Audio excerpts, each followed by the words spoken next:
I'm making my next glass chess piece for my Alice in Wonderland chessboard. And this time I want to do the little drink me bottle. So let's pick out the glass.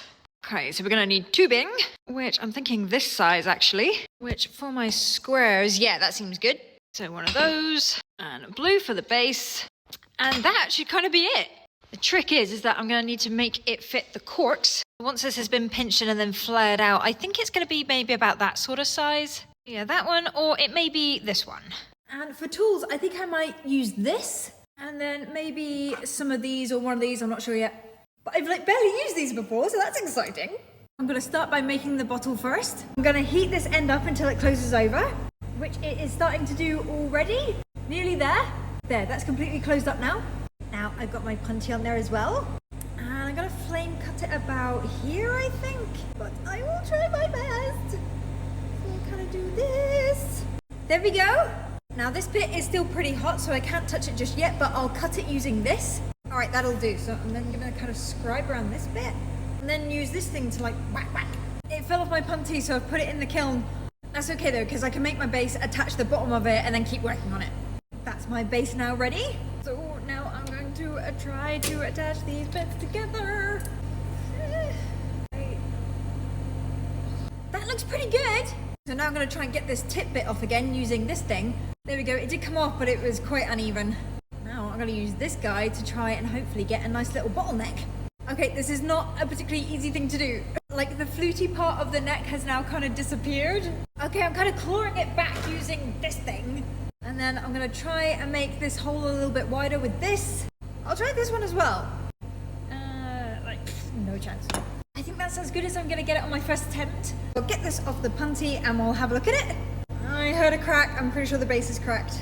That's okay, this is our first one, we're just practicing. There we go, nice flat bottom. Right, so it's just in there, annealing. So we'll give it a little bit of time and then we'll take a look. So in the meantime, let's make our potion liquid and the little label. And I didn't realize this, but making that like shimmery liquid is actually super simple. You can make it at home. So we need food coloring.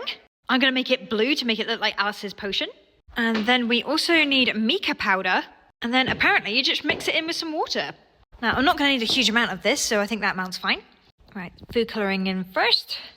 I think that'll do, maybe a little bit more. A little bit more. I think that's a nice colour. Now to add the mica powder. And apparently a little of this goes a very long way. So I'm not going to go crazy with this.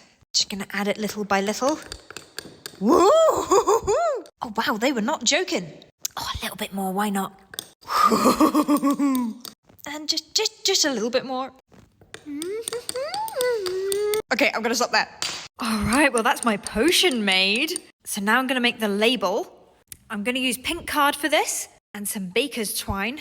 I also have red ink. I think that size is good. Imagining the bottle actually fits inside this square.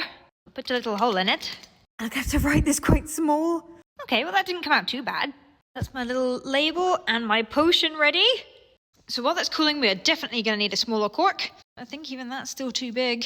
I think we're looking more like that, which is very sweet. Like, honestly, I hope this is actually small enough. All right, let's see how you're doing. All right. I mean, for a first attempt, it's not bad. Like, it's sitting off to one side slightly, and the lip is definitely a bit messy. And the base did crack when I was working on it. But the bottle shape is all right. And the connection between the two is pretty good. It fits inside the square nicely. So I'm going to put in my potion, which looks awesome. It's so shiny. Okay, now let's see if the cork actually kind of fits. Oh, wow, it actually does. Oh, good job. That actually perfectly goes right to the line of like that lip. Now let's get the string on. There we go. So it would go like this. And of course, this one needs actually quite a lot of refinement. It was my first time making it, so I don't expect it to be perfect. But the idea is definitely there. So I'm going to practice making this one until I get it right, which I will be doing in my shorts.